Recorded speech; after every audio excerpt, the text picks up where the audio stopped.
ahora sí del teorema de Lyapunov. Vamos a enunciar el teorema de Lyapunov y vamos a explicar de dónde viene o cuál es la idea más o menos de manera intuitiva de por qué funciona esto que vamos a plantear.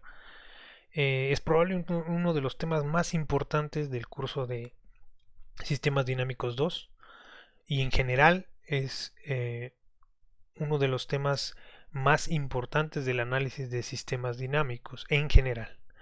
¿Por qué? Bueno, la importancia de este teorema recae en que nos va a permitir estudiar la estabilidad de los sistemas dinámicos o de las ecuaciones diferenciales en general no lineales sin tener la necesidad de calcular explícitamente la solución de estas ecuaciones diferenciales.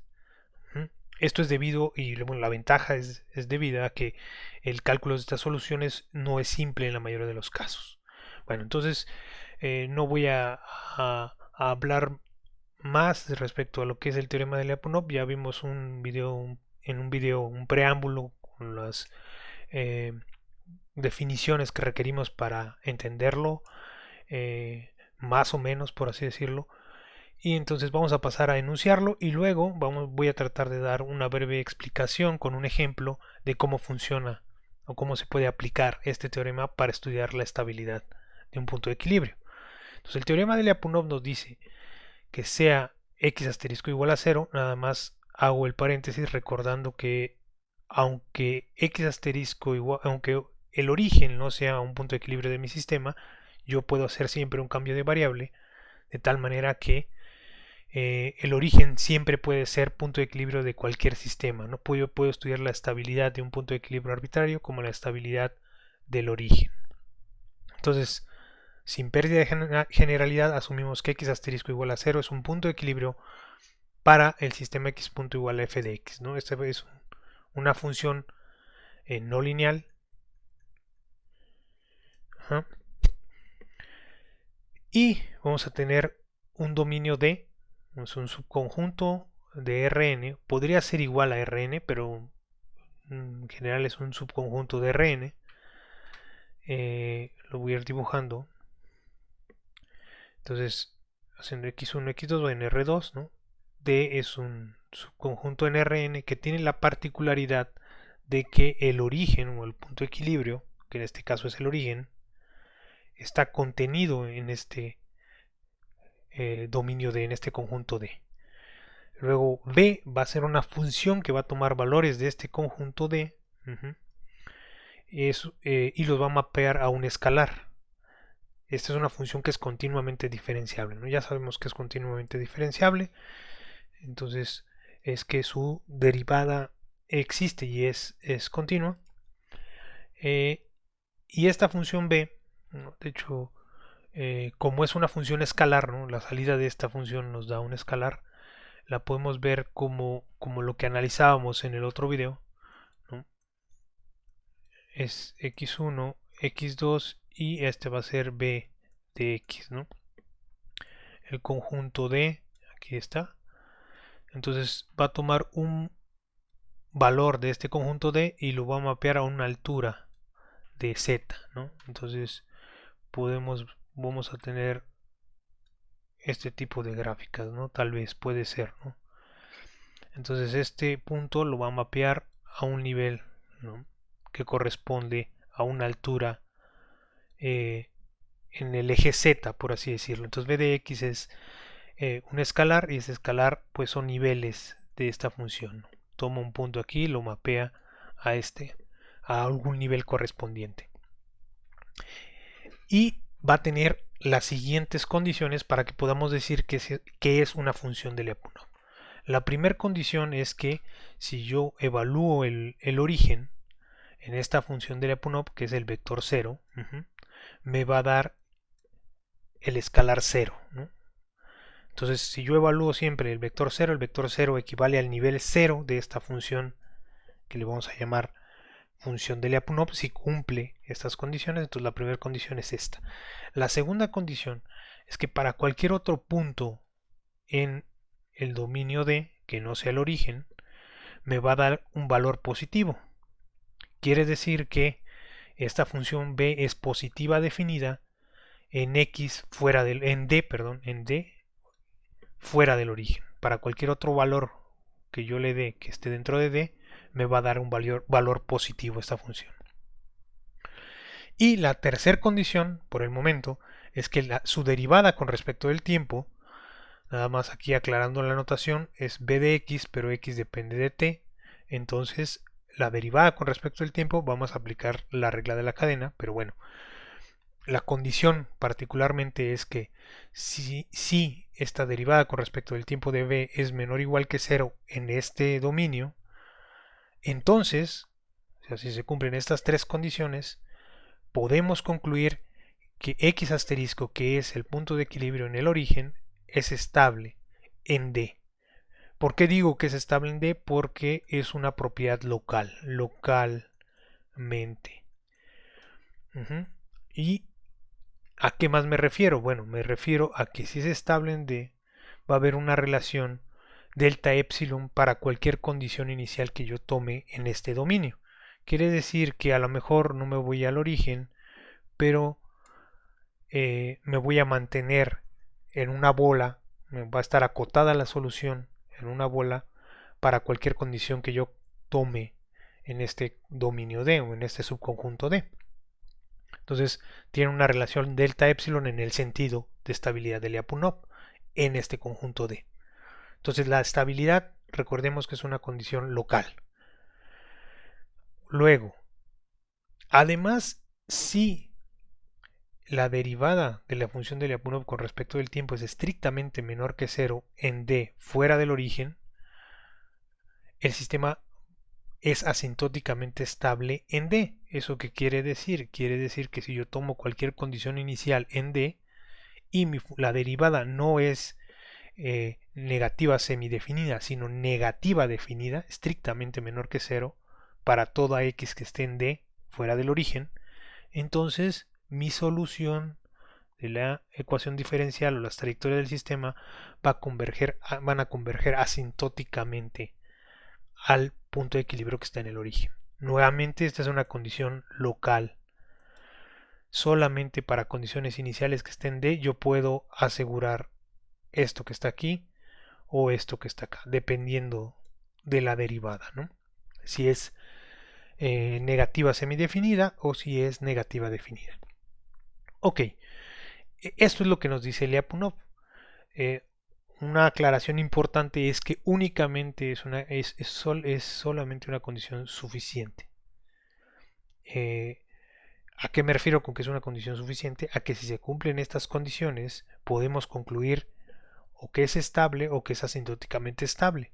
Pero si no se cumplen estas condiciones, no podemos concluir nada. No podemos decir que el sistema es inestable, por ejemplo. Si no se cumplen, no sabemos nada sobre la estabilidad. Podría ser que el punto de equilibrio fuera estable a pesar de que para una V que encontremos no se cumplen estas condiciones. Otra aclaración importante es que es una condición que depende de esta función B. Entonces necesitamos conocer o encontrar una función B que cumpla estas condiciones. Que no la encontremos no quiere decir que no existe. Entonces, el estudio de la estabilidad utilizando este teorema depende de tener, o sea, necesitamos tener una función B, ¿no?, que podamos revisar. Si no la tenemos, o más bien o la que tenemos no cumple, no quiere decir que no haya otra que sí cumpla. Eso es importante tenerlo en mente al estudiar la estabilidad aplicando este teorema. Ahora, ¿por qué funciona esta idea o por qué funciona este teorema? La prueba es bastante complicada y bastante técnica, y lo más que yo voy a tratar de dar en otro video es un bosquejo, y esto es debido a que requerimos algunas herramientas matemáticas que no vamos a ver a lo largo del curso y que no hemos visto al menos hasta este nivel. La prueba requiere un poco de análisis funcional y conocer algunas propiedades de las funciones continuas y continuamente diferenciables, en las cuales no voy a ahondar mucho. Pero intuitivamente sí podemos explicar o sí puedo tratar de explicar por qué funciona el teorema de Lyapunov o por qué funciona la función de Lyapunov. Lo vamos a ver, lo voy a tratar de explicar en dos vertientes. La primera es de la parte geométrica o la interpretación geométrica de esta función b. Ya relacionando los temas de la derivada direccional y la derivada del i que ya comenté y las definiciones que ya dimos, tendría que ver con lo siguiente, ¿no? Cuando nosotros tenemos una función que es positiva definida, que es 0 en 0, entonces es una función, como ya hemos visto, que si, bueno, está definida en D, quiere decir que sus curvas de nivel siempre son positivas, ¿sí? Cualquier nivel o cualquier evaluación de un punto que esté en D me va a dar un valor positivo. Entonces podemos usar esa función como una especie de medidor de la energía de mi sistema. Entonces, esto lo voy a explicar más abajo con el ejemplo, un poquito más a profundidad, pero la idea es ver como que tenemos un medidor. Si el cambio de la medición de la energía disminuye, quiere decir que la energía se está disipando de mi sistema y vamos descendiendo en las curvas de nivel, va bajando la energía, ¿no? Entonces, si va bajando la energía, quiere decir que el cambio de esa evaluación es negativo, que sería este caso. Si la variación si yo digo que V es una función de energía y la derivada de V es negativa, quiere decir que la energía está disminuyendo, la energía del sistema está disminuyendo. Si la energía se mantiene igual a el cambio de la energía se mantiene igual a cero, vamos a pensar que es el caso que sea igual a cero, entonces quiere decir que la energía se está manteniendo. Entonces en ningún momento, en ninguno de esos dos casos la energía está creciendo. Entonces si la energía se está manteniendo constante, pues quiere decir que nos vamos a mantener a un mismo nivel, en una misma curva de nivel de la función b. Entonces quiere decir que si nosotros graficamos estas curvas de nivel como lo vimos en el video pasado, ¿no? Pues vamos a ver que son unas regiones, ¿no? Esta por ejemplo sería para c igual a 2, para c igual a 1, ¿no? Para c igual a 0.5 y conforme tengamos un nivel más bajo es una curva más cercana al origen, ¿no? La curva 0 pues es únicamente el origen. Entonces quiere decir que nos vamos a mantener a un mismo nivel y nos vamos a mantener, digamos que las soluciones, ¿no? Cuando me refiero nos vamos a mantener, me refiero a las soluciones, se van a mantener en una curva, no van a salir, no van a subir a otro nivel, entonces no se van a mover hacia afuera. Por lo tanto van a estar acotadas por esa curva de nivel. Esa es la interpretación más o menos geométrica. Y se ve más claramente cuando calculamos explícitamente la derivada de esta función con respecto del tiempo. La derivada de la función b con respecto del tiempo, pues aplicamos la regla de la cadena. Es la derivada de b con respecto de x, que esto que está aquí, pues es el gradiente de b por x punto, pero x punto yo sé que es igual a f de x, entonces sustituyo, entonces tengo aquí el gradiente de b por f de x, y esto es justamente la definición de la derivada del i de v a lo largo de f.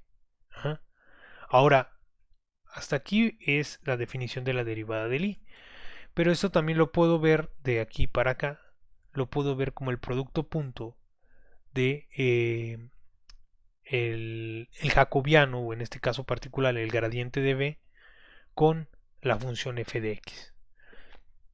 Entonces, si esto es igual a 0, ¿no? Vamos a ver el primer caso, ¿no? Que sea igual a 0, quiere decir que, ¿cuál es la interpretación de que un producto punto sea igual a 0? Bueno, la interpretación es que son estos dos vectores son perpendiculares entre sí o tienen un ángulo de 90 grados.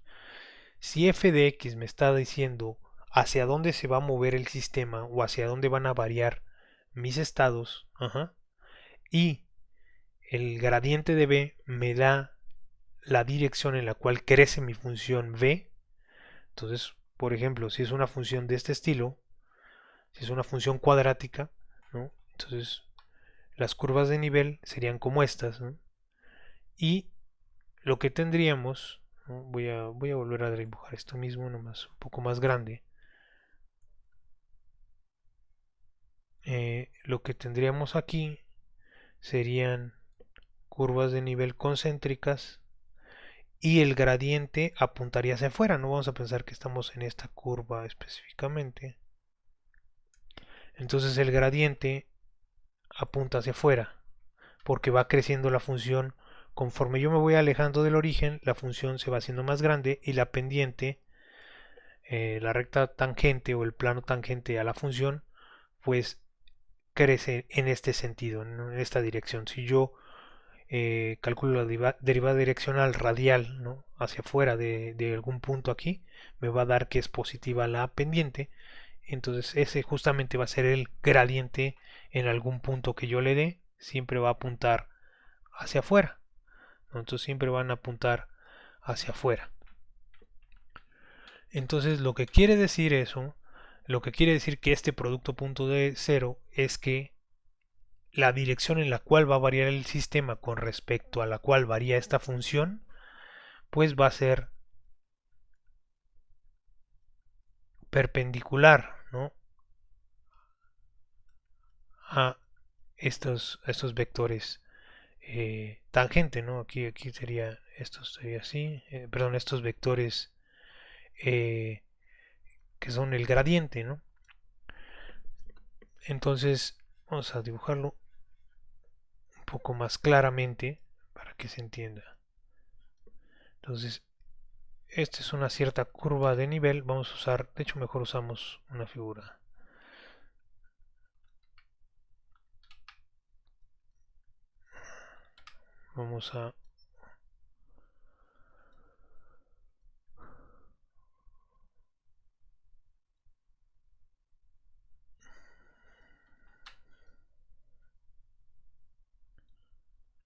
Vamos a dibujar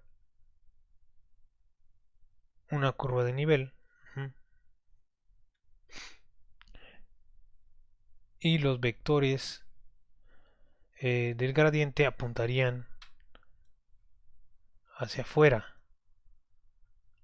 ¿Por qué apuntan hacia afuera? Porque la función crece en este sentido. Aquí se ve, ¿no? Vamos a pensar que es una función cuadrática, entonces crecen hacia afuera. Y si la trayectoria de mi sistema, ¿no? Voy a ponerlo con esto, es perpendicular a estos vectores, quiere decir que se va a mantener como que dando vueltas en esta órbita a este nivel. Ajá. El, el ángulo que va a tener este va a ser 90 grados. Si fuera mayor, entonces estos vectores apuntarían hacia afuera, ¿no? Este vector, por ejemplo, en este punto, apuntaría hacia afuera y nos estaría aumentando, ¿no? La trayectoria tal vez, ¿no? Y eso probablemente sería inestabilidad. Eso no lo sabemos porque no nos lo dice el teorema. Pero nos dice que si es cero, entonces es estable. Quiere decir que me voy a mantener cerca del punto de equilibrio. Y justamente ese cerca va a ser la curva del nivel correspondiente al valor de el x que yo estoy evaluando en este punto. Ahora, si es menor que cero, el ángulo va a estar en este sentido, va a apuntar hacia adentro, ¿no? El ángulo va a ser, o sea, voy a tener este vector hacia acá, este vector hacia acá, y va a ser estrictamente menor que 90 grados. Si apunta hacia adentro del círculo, lo que va a pasar es que la solución forzosamente se va a ir acercando cada vez, se va a ir metiendo una curva de nivel cada vez menor, porque en cada curva de nivel el ángulo entre ese vector, entre el vector gradiente que apunta hacia afuera y las trayectorias del sistema o la dirección en la cual se está evolucionando el sistema, pues van a tener ángulos menores a 90 grados. Entonces, como van a tener ángulos menores a 90 grados, pues van a irse metiendo a un nivel menor cada vez. Y como forzosamente es un nivel menor, en este caso, cuando es estrictamente menor que cero, entonces el único punto al que yo puedo llegar es el origen. Es en el único punto en donde esta derivada puede ser cero. Y cuando es cero, pues la misma función vale cero y ahí me voy a quedar. Entonces lo que estaríamos viendo, eh, digamos, si graficamos la función, ese es el tiempo contra b de x de t, es que aquí tenemos b, ¿no? B para mis condiciones iniciales, ¿no? El valor de b para mis condiciones iniciales estaría aquí. Y si b punto de x de t es, vamos a poner, menor o igual que cero, puede decrecer y luego quedarse, decrecer y luego quedarse, y tal vez quedarse a un cierto nivel. Pero si b es estrictamente, b punto más bien, es estrictamente menor que cero, entonces lo que va a pasar es que voy a iniciar y voy a descender. Siempre va a ir descendiendo la función b de manera asintótica, ¿no? No puede cruzar aquí porque la función b siempre es positiva definida, ¿no? Entonces, el nivel más bajo que tenemos va a ser el nivel b igual a cero. Pero como como el b igual a cero, cuando b vale cero, eso únicamente pasa cuando x vale cero, quiere decir que esto va a obligar a que la solución en x vaya tendiendo a cero. Entonces, esta es más o menos la explicación geométrica de la interpretación de por qué funciona la función de Lyapunov o cómo es que está, eh, cómo se intuye o se entiende este, esta herramienta que es la función de Lyapunov para el teorema de Lyapunov.